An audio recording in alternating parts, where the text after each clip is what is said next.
What's going on, everybody? Hope you're all having a fantastic day today. Now, ladies and gentlemen, if you've been watching this channel for a while now, you know, at least from me personally, I just always expect things to get worse when it comes to the Call of Duty franchise.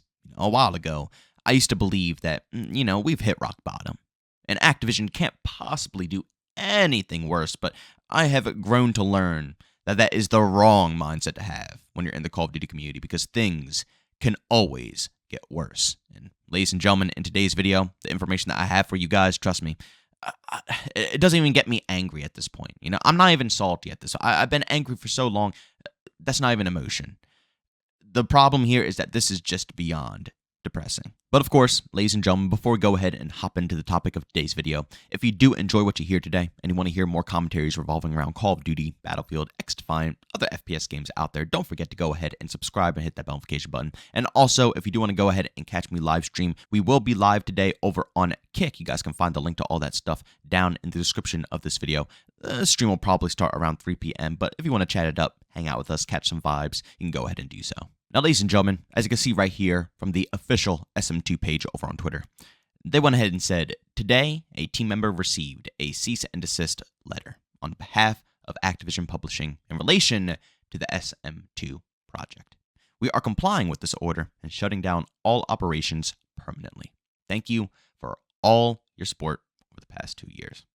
Now, if you don't know what SM2 is, I'm just about to make you hype really quick. SM2 was going to be basically a mod that would give a Call of Duty fan everything they possibly wanted. Everything their hearts desired. Maps, weapons, all of our fan favorite stuff from all the classic Call of Duty games. Shoot, even fast forward up to some of the jetpack titles. Even the best out of those games as well. All of that stuff is being implemented into one modded game. And initially, it was going to be running on the Modern Warfare 2, engine. So it was going to go ahead and feel like the classic 2009 experience. But they actually recently updated everybody, saying they're going to put it on the, what was it again? The Call of Duty 4 remastered modded version that, we have over on PC, which I wasn't mad about. Obviously it might play a little different, but it would be easier on their behalf to be able to work with that type of engine instead of using the classic 2009 version. But sadly, this project, as you can see here, has been canceled. It is no longer a thing because Activision finally caught wind. I mean, there's been so many mods out there. So many ways to go ahead and play these games. Classic games, of course, that have survived for ages. But of course, once we get something that is going to just take it a step further, Activision has to put their foot down on it. And I understand how, Plutonium and, IW4X stays alive, because basically you're just playing the classic game with no mods, no cheats. This wasn't going to just be playing a classic game. This was literally going to be, everything. They have modded every single weapon you could possibly think of. All of the like I said, all the fan favorites, all the fan favorite maps, all the fan favorite modes, everything you could possibly think of, their own custom animations on top of it. It was almost going to feel kind of like a fresh new game, but obviously on the foundation, the engine of Call of Duty. This mod right here was, for a lot of people in the community, their last hope for being able to enjoy something in this franchise. A lot of these new games that are coming out are nothing compared to what they used to be back in the day. Let's be real here.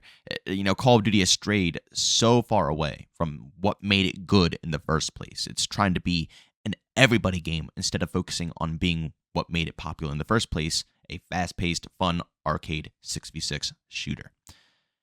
So what we have now doesn't work. So when people heard that they're going to be able to, bring together a game that has all of the best, that's going to probably be very easy to run. I don't know about the new Call of Duty 4, Modern Warfare Remastered engine, but back when they were talking about the 2009 engine, I'm like, yeah, anybody could run that basically. You don't need some top-tier high-end PC. Anybody with just a simple little laptop could probably go ahead and load that bad boy up. So it was going to be very easily accessible for everybody across the board, even if you just have a console. And like I said, you have a little cheap laptop on the side that you can use. You can still go ahead and access it. Free to play, all of the above. This was going to be the savior. And leave it to Activision to go ahead and just swipe it away. Like, honestly, I don't know why they have to do things like this. Because realistically, they're not going to go ahead and put this project together. They're not going to go ahead and give us a everything Call of Duty game. Their main purpose, their main sole purpose right now is to sell as many titles as they possibly can. I mean, for the love of God, Modern Warfare 3 that's coming out in 2023 was literally going to be DLC for Modern Warfare 2. And Activision is forcing Sledgehammer Games to have less than a year of development time to now turn that DLC into a full-fledged out project just to get another yearly sale. The chances of them ever going ahead and putting together a project like SM2 or, anything that the fans would actually enjoy is very, very minimal. And I don't know why they would have to go ahead and take it away from us. The only possible thing I can think of is that this mod had a much larger backing than I thought of. I knew a lot of people were backing it up and wanted to go ahead and play it, but to get this far to where Activision is literally shutting it down after 2 years of it being in production, they didn't shut it down a year ago. They didn't shut it down a year and a half ago. They shut it down 2 years, all the way up to current date. I'm personally starting to believe that it just gained a lot of traction over this time. 2 years of putting in that work, showcasing the game, talking to the community, doing what Activision, Infinity Ward, all these other development teams should be doing their work. I mean, their social media page practically gets more likes and more interaction than the main Call of Duty posts. People really were hyping this game up. So that could be potentially why they're shutting it down. I don't think it's because they're worried about losing sales. I think it's because they're worried about losing popularity. They're scared that this game will indeed attract Call of Duty players away from their main title. I think they actually feel the heat. Because Plutonium, IW4X, even though they are the base games, you can still go ahead and download them for free. You don't necessarily have to purchase the games in order to play them. There's ways around it, and Activision knows this. Yet, all of these other places, all of these other mods stay unaffected. But SM2, on the other hand, same thing. I'm assuming you can either go ahead and buy COD 4 Remastered so you can play the game and then maybe download more mods on top of it, or you can go ahead and do the same method as Plutonium or IW4X and just download the game for free and then get the mods on top of it. That was the path I was assuming this game would go down. So I don't think Activision is worried about people playing a free version of COD. I think they're just worried that people will simply leave. And again, that just sucks because we were just really excited to give this a go. I was going to cover the living hell out of this game, and a lot of other people were going to do so as well.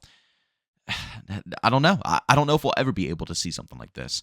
But for the time being, I guess the only hope, the only game that we can really get is X-Defiant, which is sad because even though it's probably the closest thing a Call of Duty player or a hardcore Call of Duty fan can get to that type of experience, it's still not COD at the end of the day, SM2 was going to be COD. It was going to be on the COD engine with COD weapons on COD maps.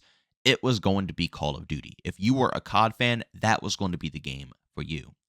X-Defiant, even though it is, similar in its own ways, it's still a completely different game in other ways as well. It might stay true to its arcadey roots, but at the end of the day, it still has things about it that differentiate the game from a Call of Duty experience.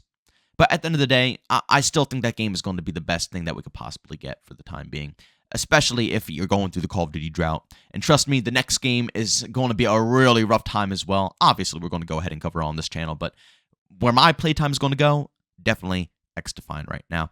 I wish it could be SM2, but it seems like everything is slowly turning. But ladies and gentlemen, do me a massive favor and go down in the comment section and leave your opinions down below about how you feel about this overall situation. Like I said, I don't think there's really going to be anybody out there that really has anything positive to say about this. Maybe if you're defending Activision and their money, I suppose, but for everybody out there, this was going to be the savior game. This was going to be what helped us all get through these hard times with Call of Duty. So to see it go down this route and to see Activision take these actions, which we were all scared about previously, a lot of people had this at the back of their minds that this is a possibility, but to see it actually happen, it hits so much differently. But, ladies and gentlemen, thanks so much for checking out this video. If you enjoyed it, make sure to leave a like button if you hate it, leave a dislike. Also, if you're brand new to the content, subscribe and that notification button. Also, want to chat me this two-way, do so. I have a Twitter and Discord, both linked down in the description. And also, want to catch me live streams of video games over on Twitch. Link that's in the description as well. But guys, thanks so much for tuning in. See you on the next one. Peace out.